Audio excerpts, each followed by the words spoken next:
2, 1. Hello, ladies and gentlemen, and welcome back to another exciting episode of Delusions of Grandeur. I am one of your hosts, but tonight, or today, this afternoon, we are going to go on about a 1968 film that was a Hammer film, I believe. That was directed by Terence Fisher in 1968. It was a British horror film. It was based on the novel, the 1934 novel of the same name by Dennis Wheatley. And I have something to show you. I actually have a book that has 3 of the stories that involve these are the 3 stories that had something to do with the occult by Dennis Wheatley, and I thought I'd show this to y'all because I picked this up at Half Price Books and for about $7 at the time. Wasn't a bad price. This is The Devil Rides Out, To the Devil a Daughter, and Gateway to Hell. These are 3 novels that he did in the 30s. Look at that cover. It's fucking beautiful. Indeed, I must say, you're kind of making me jealous. I want that book in my collection now. So I just wanted to show the general public that it has had. That to me is like a current trilogy of some of his novels. I came across it because I see things, and though I haven't read it per se, I'm glad to have it within my collection. But in any case, this is based on the first novel in that trilogy that you see, but he made with the character that Christopher Lee plays. He made about 13 books with including that character. I'm just not sure how much of a publication has been revamped in those other novels, but the Black Magic ones seem to be the more popular of the writer's work. So yeah, why is that not surprising? But the film stars Christopher Lee, Charles Gray, Nikki Arregui, and Leon Green, among others. It is considered one of Terence Fisher's best films. It is the final film to be produced by Seven Arts Production after the company was merged with Warner Brothers to become Warner Brothers Seven Arts in 1967. Let us go to let's see what IMDb says about the film, which is very vague. Devil worshippers plan to convert 2 new victims. That's it. That's all that IMDb says. It's like short. Wow. It's like short and sweet. Sometimes we get a novel with them, but this one was like, what the hell? Yeah, although isn't there maybe a longer synopsis there if you scroll down a bit? Oh, let's see. Longer synopsis. Storyline. Okay. So this is a synopsis a storyline that was apparently written from Claudio Carvalho from Rio de Janeiro, from Brazil. In the countryside of England, the Duke de Richelieu, also known as Nicholas, welcomes his old friend Rex Van Ryn, who has flown to meet him, and Simon Aaron, who is the son of an old friend of them that had passed away, but charged them with the task of watching the youngster. Nicholas and Rex unexpectedly visit Simon, that is receiving 12 mysterious friends. Sooner, Nicholas, who is proficient in black magic, learns that the guests are members of a satanic cult, and Simon and his friend Tanith Carlyle will be baptized by the powerful leader Makata to serve the devil. The two friends abduct Simon and Tanith, expecting to save their souls, but Makata summons the Angel of Death and the Goat of Mendez to help him in a battle between the good and the forces of evil. So, first impressions of this film. Now, is this a first-time watch for you? Actually, no, I saw this movie a while ago for the first time when another friend suggested it to me, and today I watched it twice, once by myself earlier today, and now with you once more. So I have seen it 3 times altogether. And I enjoyed this movie quite a bit. One of my favorite things about it is that this is one of the apparently not many movies where we actually get to see Baphomet, or as they call it in this movie, the Goat of Mendes, as an actual character rather than just a picture or a statue. Which is something I found very cool. Although the movie contains this common misconception that Baphomet and the devil are the same thing, which they are really not, but it was still a very good movie, very enjoyable, with delightful dark imagery, which I enjoyed a lot. I really liked it.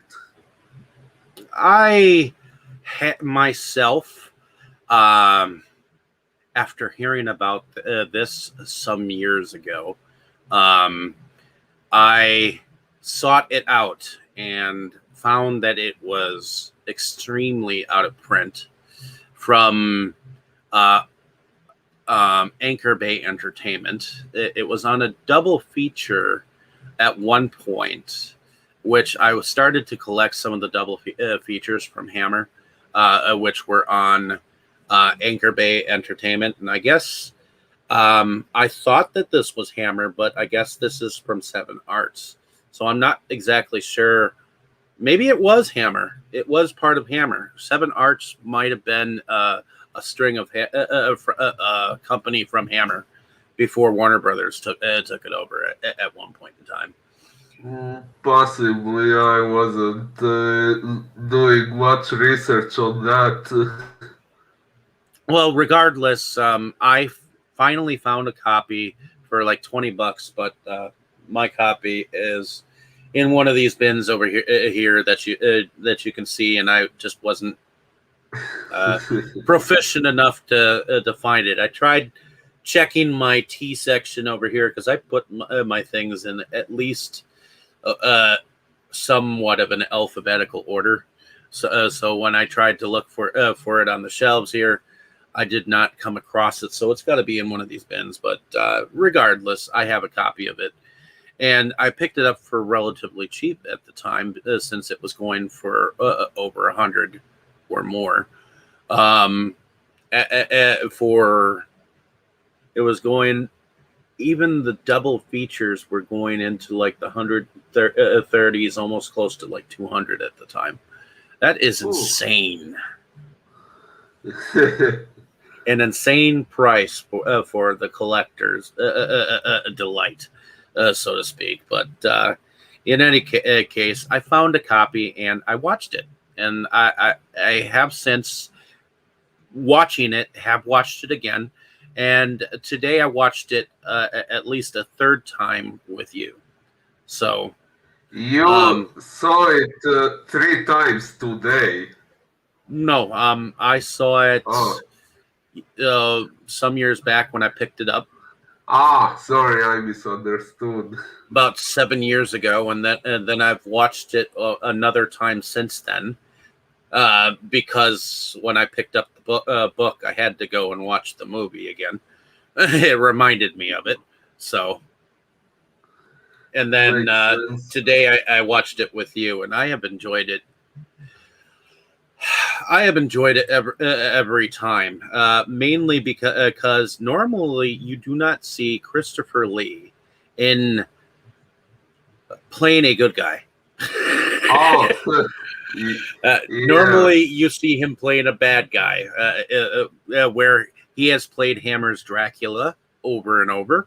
He played in The Wicker Man as the maniacal leader of a Mayday festival, which is kind of weird because this Sabbath that these cult members are supposed to have it right before Mayday or on Mayday.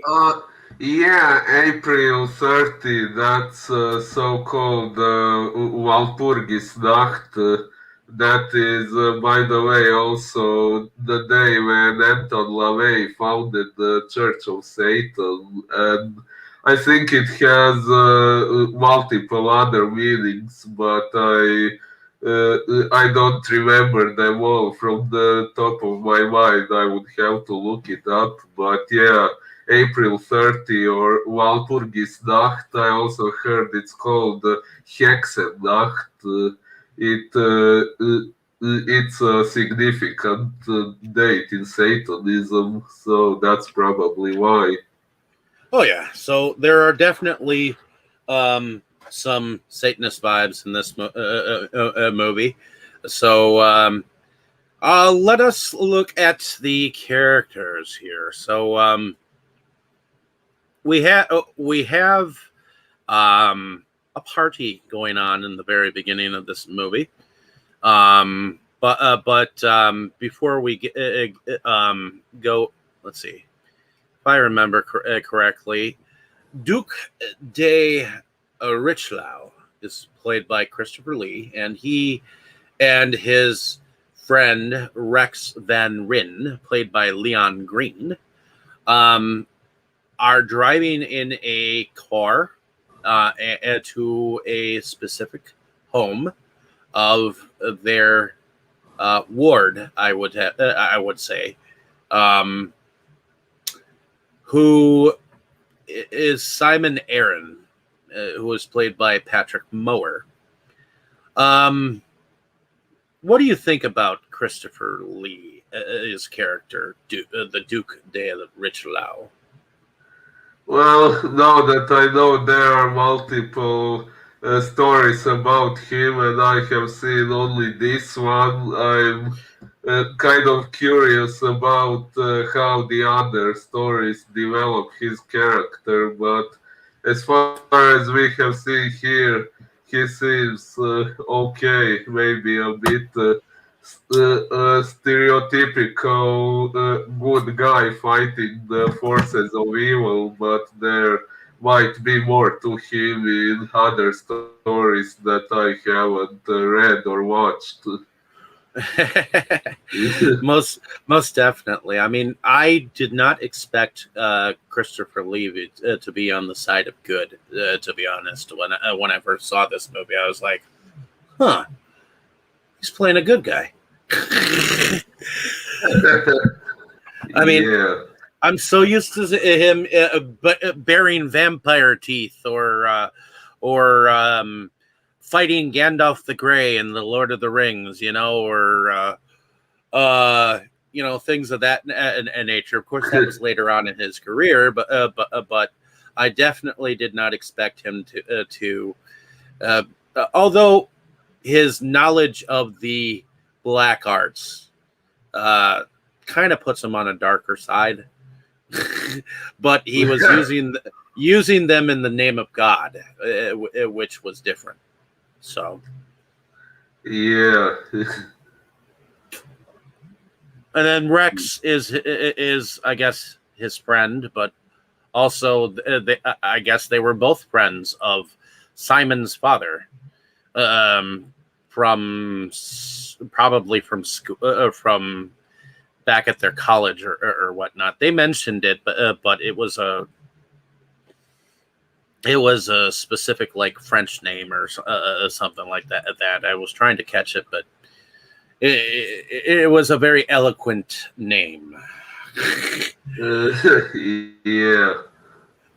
But well, these two fellows show up at Simon's party, which apparently is supposed to expect 12 other guests, and find out that their friend Simon has become part of a new archaeologic or astrological club. Or so it seems. Well, yeah, and they end up meeting a young woman by the name of Tanis, at least at first, or it, Tanith, yeah, Tan- yeah. Tanith Carlisle, and she's played by Nikki Ariki. She's very pretty. At least I think so a little bit. I do adore a good-looking brunette, to be honest, Of from time to course. time. But in any case, what happens next is the Duke realizes that it is, in fact, a satanic cult that he has become part of, and he takes about and kidnaps his good friend and tries to save him from apparently the night's debaucheries. And unfortunately, he is unable to protect him at that moment. And I guess Simon, in fact, flees back to wherever it was they got him from, and they then go and track down this Tanith and try to bring her to a summer home, apparently nearby, and that doesn't work. Where she leads Rex on a motor car chase, where he ends up crashing the vehicle that he was chasing her in into a tree, and then he happens upon the estate of where this supposed which we find out that they are both Tanith and Simon supposed to go through a rebaptism in apparently the cult's faith. What do you think about that aspect of the film? That's fairly interesting, although from what I understood, we didn't really get to know much about why this main villain, Mokata, why he is so interested, particularly in those two people. Like, hello, are you here? Oops, looks like Dave has disappeared. I will uh, try to speak to him on Facebook and find out what happened. I assume he's. Oh, are you here? Yep, the devil took me for a moment, but that's okay. Welcome back. I'm not sure if it's a good welcome or not, but that's okay.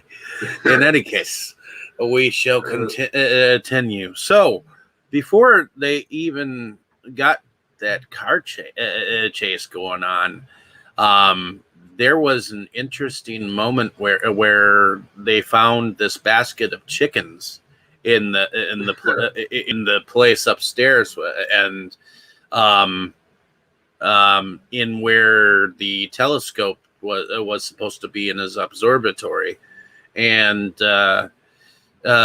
they had a particular moment where some smoke came out of the floor, out of this like goat-looking thing that seemed to be painted on the floor or something like that, and an apparition appeared to them, and it was most notably the skin color of an African American or a man of color. And I can see very much how in this day and age, basically with the cancel culture going on in that if the cancel culture ended up getting a hold of this film, saw that that particular apparition and its imagery, they would probably think, of course, they would use a man of color to be a demonic image and try to cancel or ban this film from its existence. Yeah, they would probably try to do that. And then again, if the movie didn't contain any black person at all or any person of color, then they would again say the movie is racist for not containing any person of color and so on and so on. Yeah, other than this, you didn't see any servants that were of color, did you? Not that I can remember. Neither did I. So this is the token black guy that they decided to put in the film because they thought nothing of it at the time. Yeah. Well, to them, that was very cool imagery, and to me, it was kind of somewhat a terrifying looking scene because the dude had like these red eyes, and the Duke was telling Rex that to not look into his eyes, and he did anyways, and I guess he was his will was taken from him, I guess, for a couple of moments. Yeah. What did you think about that entire scene? It was pretty intense, and it was also a good reference to reverse psychology, like when Nicholas told Rex, don't look at his eyes. That's exactly what Rex did. He looked at his eyes and got under that entity's spell, and well, okay, Nicholas saved the day, but yeah. Oh yeah, and it was definitely some interesting mood displacement where we have entered into a world of evil and evil to come. So you definitely feel the mood of the film has changed at this moment because from here on out it's kind of intense to me. It is an intense film because it is more psychological to believe in, evil and the fact that that it can exist. Yeah, that's the moment when this guy, Rex, who originally didn't believe in any of it, that's when he kind of gets a solid proof that it exists, and then he starts to believe. Oh yeah, and One of the things that I do like that they use in here is the fact that when when Nicholas takes Simon back to I guess his place, um, and hypnotizes him. He uses a mirror to hypnotize him. Um, Whereas Makata, Charles Gray, the guy playing him, um, takes and uses the mirror in the car to um, to take over Tanith's mind while she has taken the vehicle Oh, and to take it to where apparently they're supposed to have their baptismal rebirth. oh, good point. I like the fact that they use shadows and mirrors and whatnot in this particular film, and I think that's part of what brings the atmosphere of this film all about. You get a sense of dread throughout the rest of the film, you know. Indeed. So apparently, Nicholas's niece and her family live in the summer home, and once Rex actually witnesses a bit of the ceremony, he then goes and finds a payphone, calls Nicholas. He comes by, and they use salt and mercury And yeah. to take Tanith and Simon from the ceremony back to that summer home. What did you think about that moment? Uh, it actually reminded me a bit of this show, Supernatural, that I'm watching these days, where they also use some substances like salt and silver and things like that to fight ghosts, demons, and so on. Well, it was very interesting how it's almost like this this film or Dennis Wheatley studied the art of the black magics in a way that they both knew, and Terence Fisher included. They both knew exactly the amount of knowledge to show us in this film.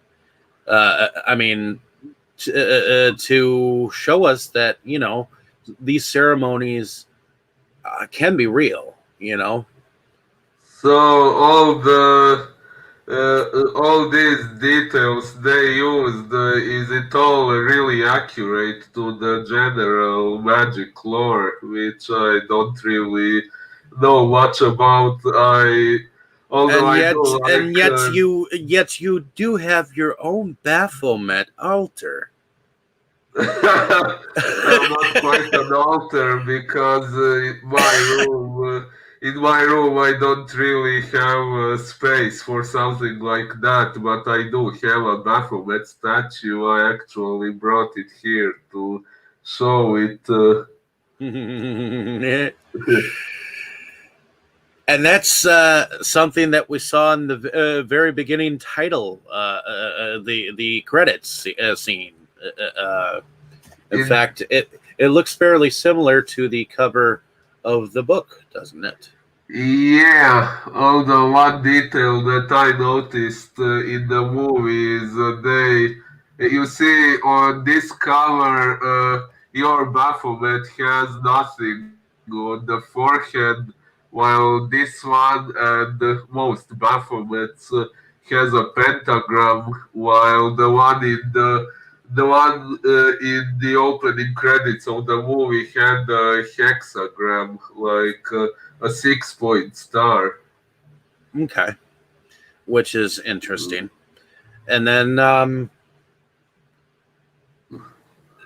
of course, once they get them back to the summer home, is where the real fun begins. Uh, because then we get an appearance after Nicholas leaves to go take care of something of Mikado to the summer residence, and he almost takes over the mind of his niece. Oh yeah, for a moment he even does, but then this girl enters the room and she interrupts him, and I guess that breaks his spell or something like that. And Marie Eaton, that is her name, Miss Eaton, played by Sarah Lawson. I thought she did a pretty good job of being overtaken by several people and being possessed Yeah, by the spirit of Tanith later. indeed. uh, well, but that's getting ahead of ourselves at the moment. So, what did you think about the character of Mikado? Well, that was actually something I was about to say when you disappeared. I thought his part of the story was left a bit untold. We never really get to find out why exactly he is so focused on Simon and Dennis, why those two are so important to him. If they decided not to be a part of it, why can't he just find two other people? Why he needs them in particular? That's something I wish we I got always, to know. I assumed that the reason why he wanted them is because he already enjoyed having power over them. So they were his already, and now Oh, someone was trying to take that power away from him. He's already felt that power. Why would he give up that power so quickly? good point.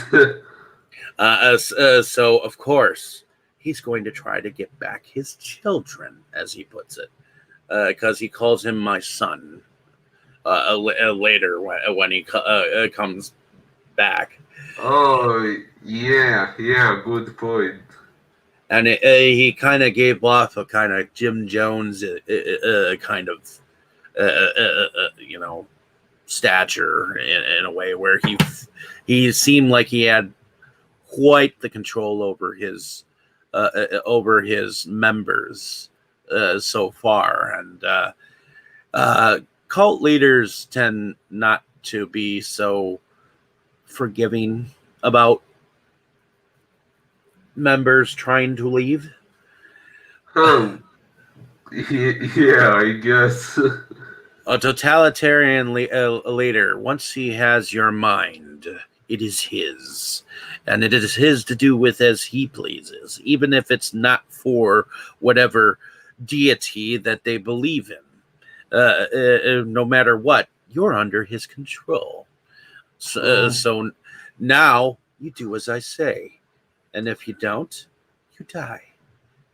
Um, yeah, actually, now you made an interesting point when you said whatever deity you believe in, because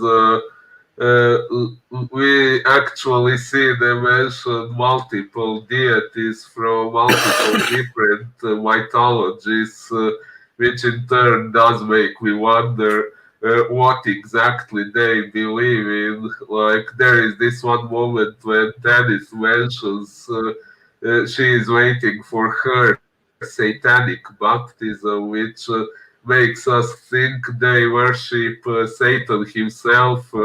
And we even see this goat of Mendes, which they claim is a form of the devil himself, but then again, later on, Mokata is invoking Set, which is an Egyptian god, if I remember correctly, which is not quite the same as the character of Satan in Christianity. So, yeah, it does make me wonder.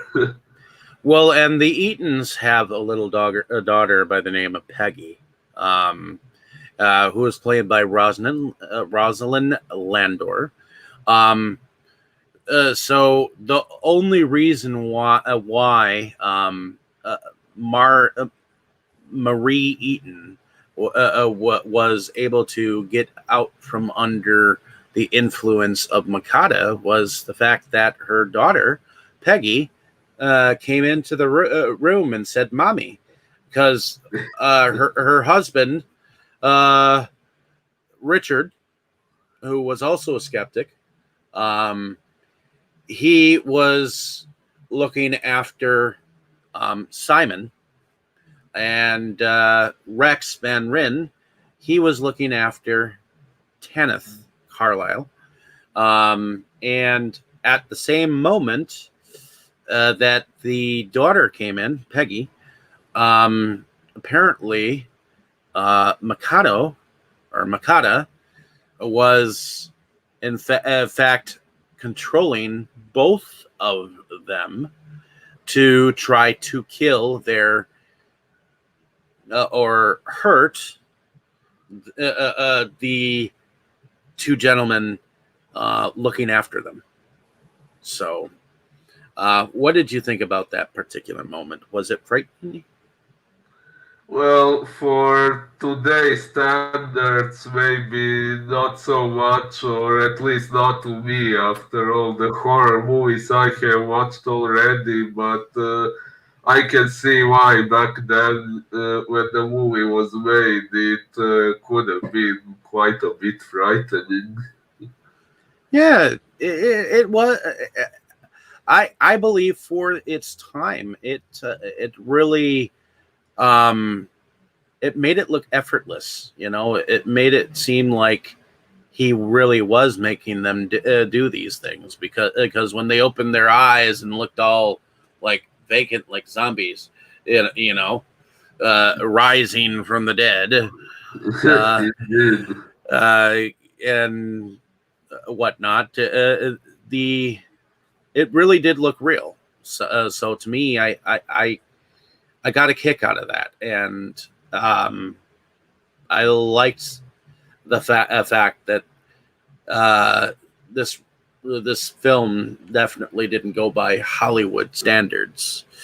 It went to an extreme sense of uh, showing you things that were more fearful. More things to be feared, like the fact that just by him looking upstairs, he could control them at will. I mean, that looked like it was actually happening, didn't it? Mm, yeah.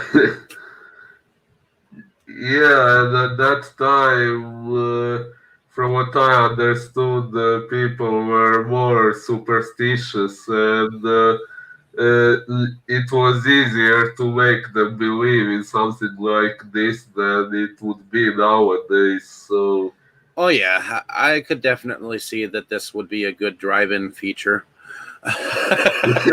yeah, To take the kids to. It's a good kiddies film. right. Hey, hon, let's go take the kids to this movie I heard about. Okay. Uh, Yeah, that reminds me of an anecdote I read on a forum once where two people back in 2002 saw a promo poster for The Ring, which was just coming out, and for some reason they thought it would be a Lord of the Rings movie, and they went to the theater to watch it, and they were in for quite a surprise. So according to Fox Records, because this was put out by 20th Century Fox at the time, um, this film required 1,150,000 in rentals to break even. But by the 11th of December in 1970, it had only made 575,000, making it a loss to the studio at the time. So they lost money on it, but over time, it's garnered kind of a cult following for the film. Reviews of the film have been widely favorable.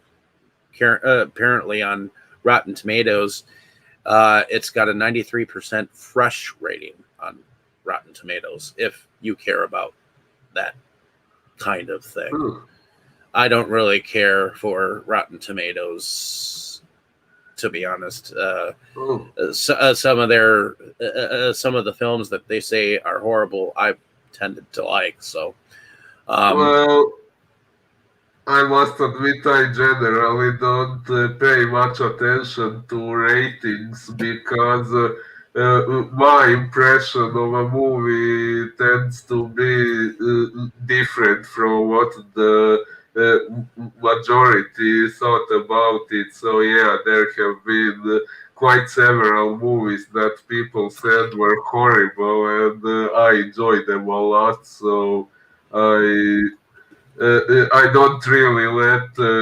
ratings dictate me what I should watch and what I shouldn't. neither do I. I don't really rate films when I review films. I say whether I enjoyed the film or not. That's what makes me different from a critic. I don't tend to harp on the bad things. I mention them. But whether you want to view the film at the end of the day is up to you. So, I mean, me, I just love telling people about films, regardless. Oh, spoiler alert! By the way, ladies and gentlemen, because we're pretty much spoiling this film. So, go and see the film before you see this. And you maybe use this as kind of a guide. I just like talking about films, and so do you. And this film had to do with the devil, and I know how much you love the devil. Or I guess we could say so. Or at least love things dealing with the devil, or. Yeah, well, I must say, I must admit there is still a lot I have to learn about these things, but I have kind of grown fond of the satanic theme in fiction, in music, and decorations and so on. But yeah, I have been into it for some time, but not really for long. And I still have, there is still a lot that I haven't learned about it. Or collected. Oh, indeed. Oh, indeed. But yeah, I have collected quite several statues, but they're not right here at hand. Maybe I'll show them another time. In any case, moving on. So at this moment, we have gotten Kenneth and Simon are attempting to hurt their guardians, so to speak. I'll call them guardians because they have been tasked to look over them while they were sleeping. And shortly after the child bursts in, saying "Mommy," that's when it broke the concentration, and she basically goes over to Peggy and says, "Get out of my house." And that's when Makata states, Madam, you should have listened to me, but uh, tonight you will not last the night, basically. Yeah. And that's when I think we get the moment where Nicholas comes back, and I guess somehow Tanith escapes, and that's where when Rex goes out and looks for her, and he finds her and binds her up in a barn somewhere nearby, I guess. And I guess Nicholas prepares in an empty room a circular thing that I think he made with chalk on the hardwood floor. It's got symbolism and all that jazz on it, and he puts 4 candles around, and he puts like water on, like holy water, on each side of the circle. And so he prepares a ceremony that apparently he knows that can combat the forces of evil that will attack them that night. I thought that it was very methodical how Christopher Lee did the ceremony. So I wonder if the ceremony wasn't based on real satanic ceremony. Well, actually, what he performed was the opposite of satanic. It was something like a protection ritual or something like that. He was summoning the archangels Michael, Raphael, Gabriel, Uriel, or as they said, Oriel in this version. Mm-hmm. Mm, But in any case, so I guess he called it the Sumat ceremony or something like that. something like that.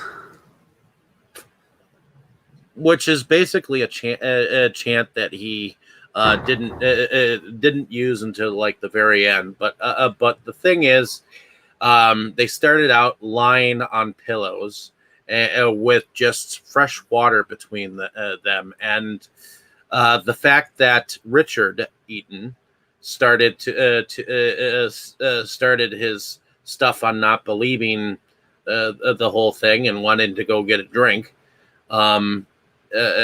He That's when Nicholas said that's that's him trying to play with him because he is the weakest of the link.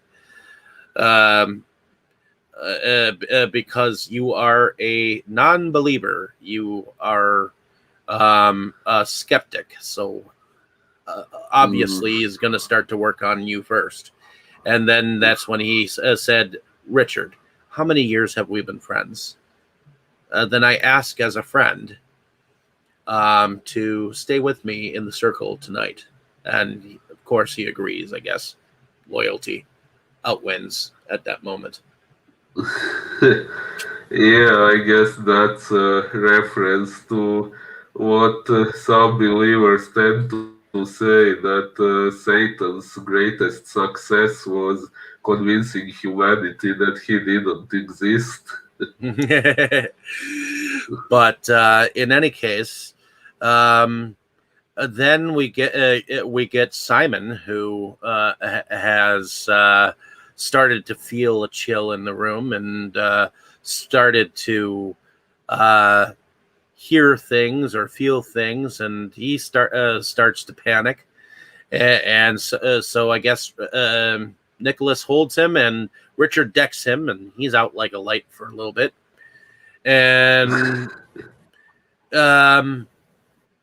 I guess at the same time, Tanith has been possessed by Mikado, and she basically looks into Rex's eyes, and um, I guess through the power of mind manipulation and hypnotism, she convinces him to untie her legs and arms, and I guess she goes, and there's this a mysterious wind that's outside that blows.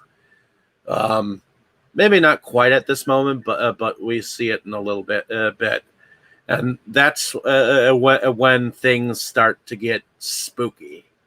Um, Outside the circle, apparently the image of an arachnid um, uh, appears to them, a very giant arachnid. And then, of Oh, course, they hear voices outside the door that they recognize that try to get them to come out of the circle. And this includes the apparition of the Eaton's small daughter, Peggy, which is which to us looks real. What do you think of this moment here? These moments here. What did you think of these apparitions? well, it probably was one of the most intense and most terrifying moments of the movie, especially the spider. In spite of not looking quite realistic, it was still terrifying. And of course, you see the parents like screaming that that's their daughter, and that's when Nicholas throws a pitcher of water towards the apparition, and it disappears. And so Richard takes well, he doesn't like the spider, so he goes and takes the rest of the water and splashes it on the apparition, and that one took a little bit more because it melted like the Wicked Witch of the West. Yeah. So, but it is then we hear the clippity cloppeting of a horse, and that's when he's like, "Oh God!" Nick's like, he sent the horse, the angel of death, after us, Oh, yeah. and that's when you get. This is where you get some editing here. Here you get a slow motion horse that neighs up on its hind legs with a faceless rider, and I could see bat wings on the rider. I could see bat wings on it. It was a weird looking apparition. Um, yeah, it reminded me Indeed. of like something like the Headless Horseman. Oh yeah, yeah, I was reminded of it as well. Although this one wasn't quite headless, but its face was a skull. Yeah, and I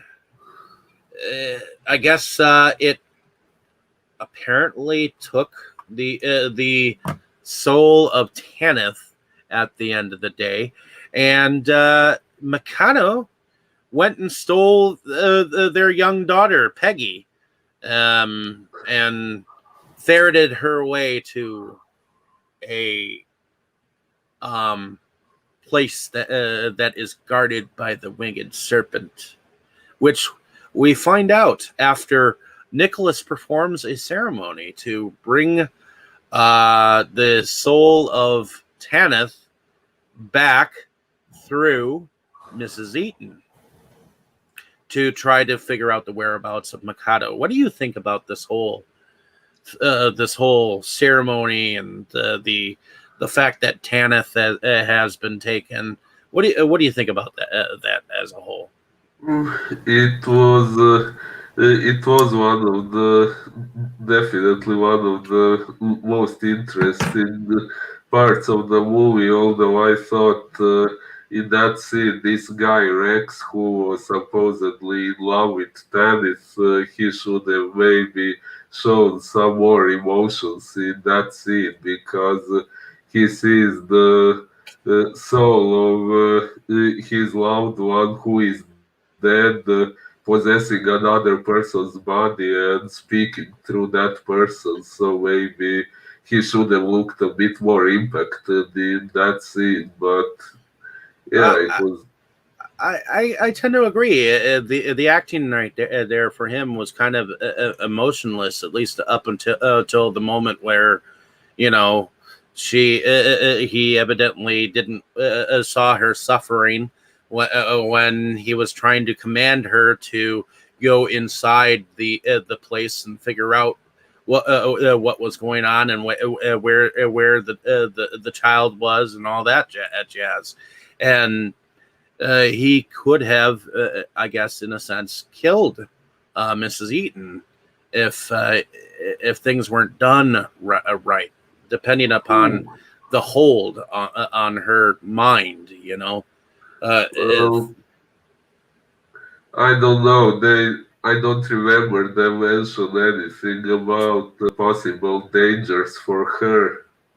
um, when he shouted out and Mrs. Eaton fell to the floor after the ceremony. Nicholas said, "You fool! You could have killed her. You have no idea Ah, how oh yeah, how yeah, strong you're right. a hold the spiritual realm might have had on her. We could have lost her forever."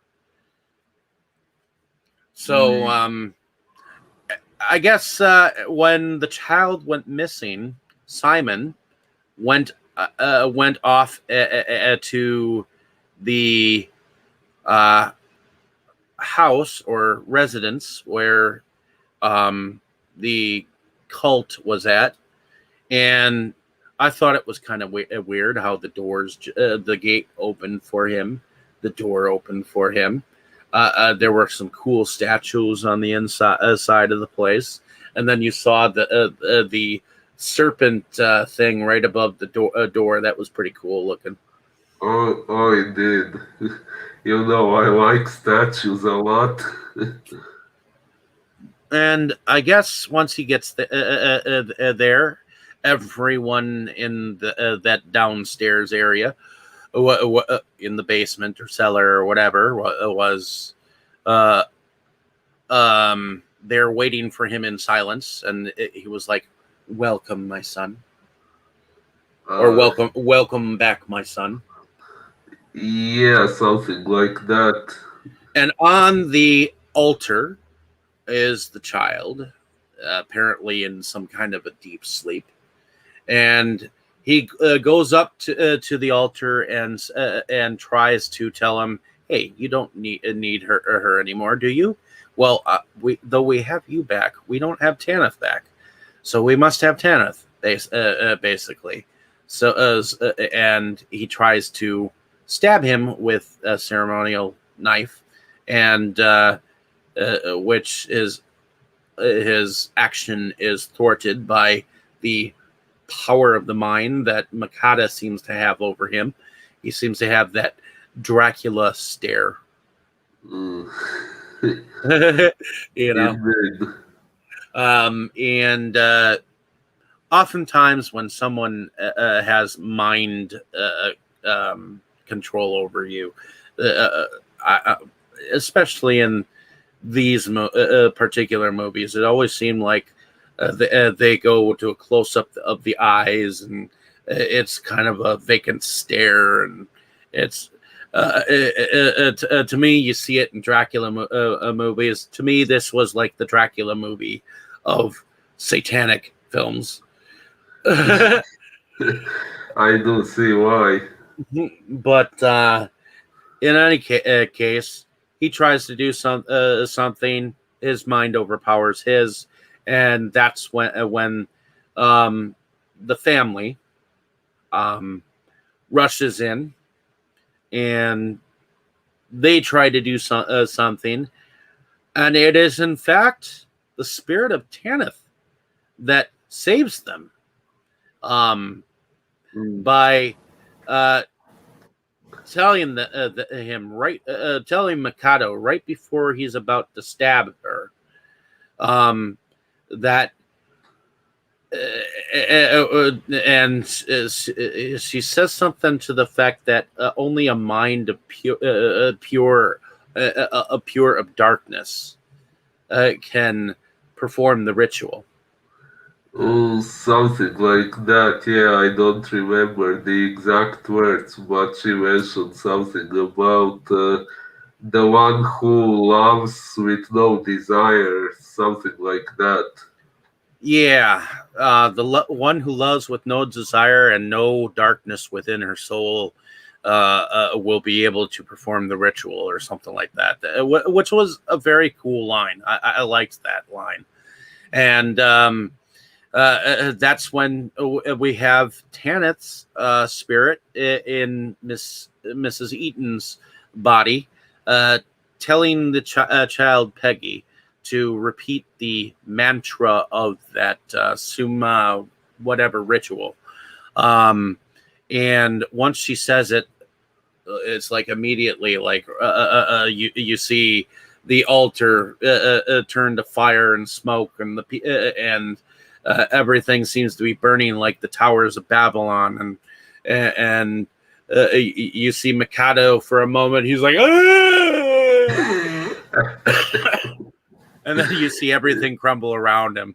So, and then you see them wake up like nothing had happened.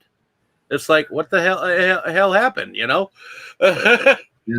Yeah, there is something like a time shifting moment, like they are sent back to a moment after the angel of death was summoned, but before Tanit was killed. And then, as it said, the angel of death cannot return empty handed. Instead of Tanith, the one who got killed was the one who summoned him, which was Mokata. So, Justice prevailed in the end, and it was more of a spiritual, almost like faith moment at the end, because you're expected to believe that God had a hand in all of this, because at the once the fires had gone away, the walls fell clear to reveal a cross that was on the wall behind them in the downstairs like area of this thing. So it's like they were standing inside of a church. yeah, like when they performed the ritual, the room changed into some church-like environment. So when he said something about the fact that Mikado was taken back, Richard Eaton was like, "Thank God." He was like, "Thank him indeed." Yeah. And that's when they realized that Tanith's body is actually not over there, like dead, and so Nicholas goes outside, and you see Rex coming through with Tanith, and she's definitely very much alive, and it's kind of a moment where you kind of are expected to believe that good overpowered evil, and it was very much a Christian moment. Mm, yeah, well, uh, that's the only way you can have a happy ending in a satanic horror movie, I guess. At least at this point in time, I guess. But I really shouldn't laugh, because I grew up believing in God and believing in the Bible and what it says and all that jazz. And maybe I find it a little funny in the end here, but in reality, it was a very solemn moment. To be honest, I think it was meant to give you that moment that there could it whereas you've seen the devil, there may actually be a god, and uh, a strong faith that uh, you can believe in him, you know. So Yeah, in a story, if a story like that actually happened, then maybe, yeah. but in any case, what did you think about the movie as a whole? You liked it? Yes, yes, I definitely liked it, especially all the imagery we see in the movie. It's all very cool. And did you like it more that you've seen it multiple times? I think so, yeah. Before I rewatched it today, actually, I didn't remember many details of the story. What remained carved into my mind was the goat of Mendes and some pictures like that, but I had forgotten a lot of the story, so it was good to refresh my memory on it. Oh yeah, it was definitely enjoyable to see again.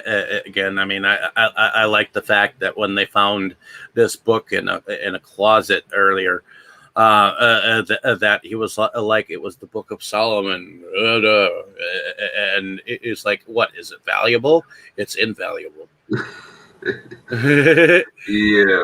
I mean, some of the things that he said of the knowledge of the black magic to me, uh, for a person acting in good nature, and yet he knows such things about the dark arts.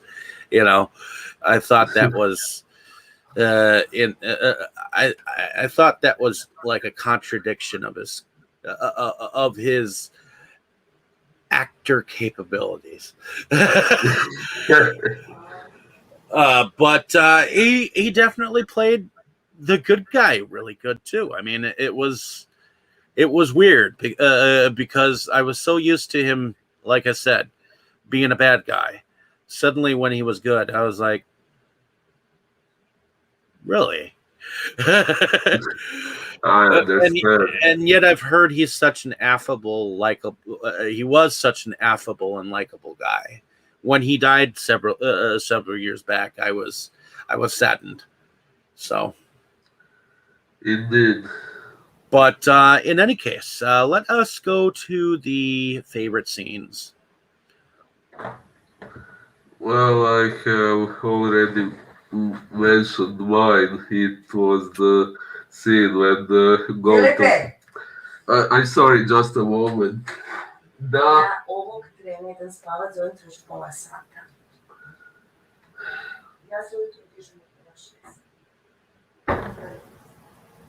Jel možeš zatvorit vrata?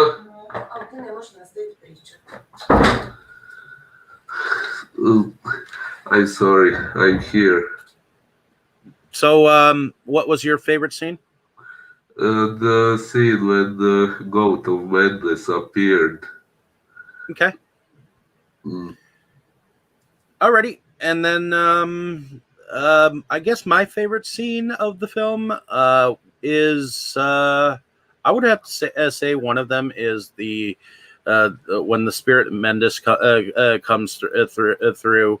Also, the spider. When the angel of death appears, that was a cool moment, and I guess the car chase.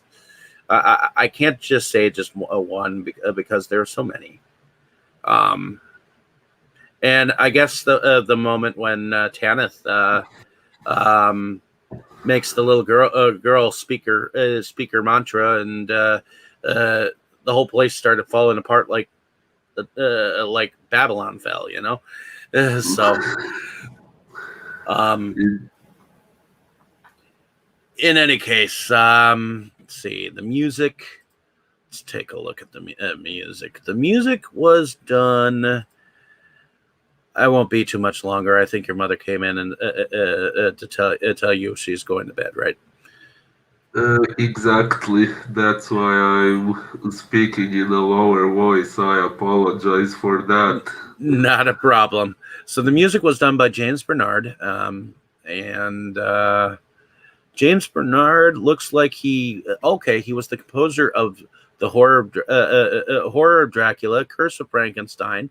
He was a composer for the 1922 Nosferatu, um, and many of the different Hammer horror productions, like the Hound of the Baskervilles and the Stranglers of Bombay, the Terror of the Tongs, the Kiss of the Vampire, the Gorgon, the Plague of the Zombies, Dracula, Prince of Darkness, Torture Garden, Dracula Has Risen from the Grave, Taste the Blood of Dracula, Scars of Dracula, Frankenstein and the Monster from Hell, The Legend of the Seven Golden Vampires. The list goes on. but Well, these were some of the many different films that he was a part of, and I thought the music was pretty fantastic too. yeah, The it was. the score went well with the beginning and the middle and the end. You know. Indeed. Well, at the time when the movie was made, I guess it could have been, it could have added to the frightening atmosphere and so on. Oh yeah, definitely. Alrighty. Other than that, I don't think I have much more to add. What about you? Mm, Probably the same. I think I mentioned everything I was going to say. Well, thank you, ladies and gentlemen, for listening to our long prattle. Well, hopefully it wasn't long, but I enjoyed watching this again, and I enjoyed sharing it with you. And I'll enjoy sharing with you the somewhat sequel to this next week, so which is called "To the Devil a Daughter." Oh, I'm looking forward to that. so And thank you, ladies and gentlemen. Have a nice day, evening, wherever you are, and don't be meddling with the devil anytime soon. indeed, Good night, everyone, and enjoy. good night. See you